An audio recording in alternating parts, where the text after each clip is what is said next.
पर सबसे पहले, क्योंकि दिल्ली और केंद्र सरकार में तनातनी फिर से बढ़ गई है। आम आदमी पार्टी ने सीधे आरोप लगा दिया है कि बीजेपी पिछले दरवाजे से दिल्ली में शासन करना चाहती है। डिप्टी सीएम मनीष सिसोदिया ने आरोप लगाया है, ये कहा है कि दिल्ली में चुनी हुई सरकार है, लेकिन अधिकार छीनकर एलजी को देने का काम किया जा रहा है। बैकडोर एंट्री हो रही है केंद्र सरकार की बीजेपी के, सीधा मनीष सिसोदिया आरोप लगा रहे हैं। उन्होंने कहा है कि चुनी हुई सरकार से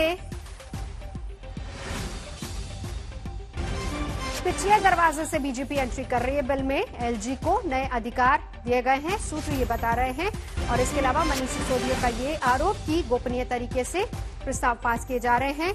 केंद्र और दिल्ली सरकार में तनातनी एक बार फिर से बढ़ गई है।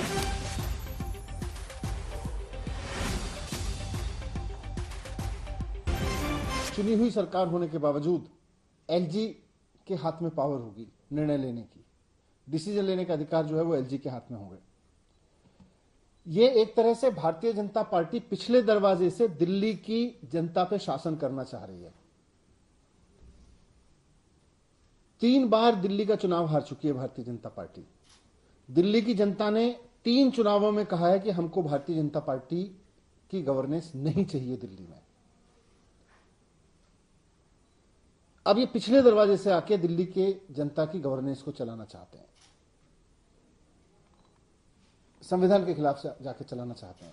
इसका सबसे बड़ा नुकसान ये होगा कि दिल्ली की सरकार ने जिस तरह के जनता के पक्ष के फैसले लिए हैं, जनता के हित में जो शानदार काम किए हैं, उन सब के बारे में फैसला लेने का अधिकार फिर बीजेपी को मिल रहा है।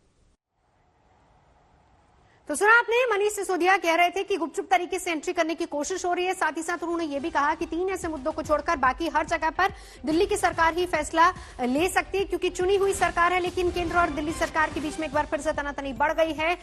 सरकार से अधिकार छीनकर एलजी को दिए गए, ये आरोप आम आदमी पार्टी लगातार लगा रही है। हिमांशु मिश्रा हमारे साथ इस वक्त जुड़ चुके हैं। इस बार आपत्तियां किस बात को लेकर? मनीष सिसोदिया कह रहे हैं कि बैकडोर से एंट्री हो गई, अधिकार ज्यादा एलजी को दे दिए गए हैं। देखिए, बिल्कुल नवजोत, सुप्रीम कोर्ट ने जो है, जब एलजी और मुख्यमंत्री को लेकर, पावर्स को लेकर पूरा विवाद हुआ था, तब सुप्रीम कोर्ट ने जो गाइडलाइन दी थी उन्हीं को ध्यान में रखते हुए कल कैबिनेट के अंदर जो है ये बिल पास किया गया है, जिसमें ये कहा गया है कि अगर सरकार कोई भी पॉलिसी लाती है या कोई डिसीजन लेती है तो उसके लिए उससे 10 हफ्ता या 15 दिन पहले जो है वो एलजी को बताना होगा। और वो उस पर अगर उनको लगता है कि ये ठीक नहीं है तो उसको वो राष्ट्रपति के पास भी भेज सकते हैं, ये अधिकार है। तो कहीं ना कहीं एक चीज जरूर है कि डिफाइन किया गया है कि एलजी के अधिकार क्या है, मुख्यमंत्री के अधिकार क्या है, और उसको इस संसद के सत्र में सरकार जरूर चाहेगी कि वो पास हो जाए। बिल्कुल, नजर आप बना रखे। हिमांशु, शुक्रिया फिलहाल इस पूरी जानकारी के लिए। नमस्कार, मैं हूं अंजना ओम कश्यप। हमें उम्मीद है ये वीडियो आपको पसंद आया होगा। लेटेस्ट खबरों के लिए यूं ही देखते रहिए आज तक, और इस वीडियो के पसंद आने पर लाइक, शेयर एंड सब्सक्राइब करना ना भूलें।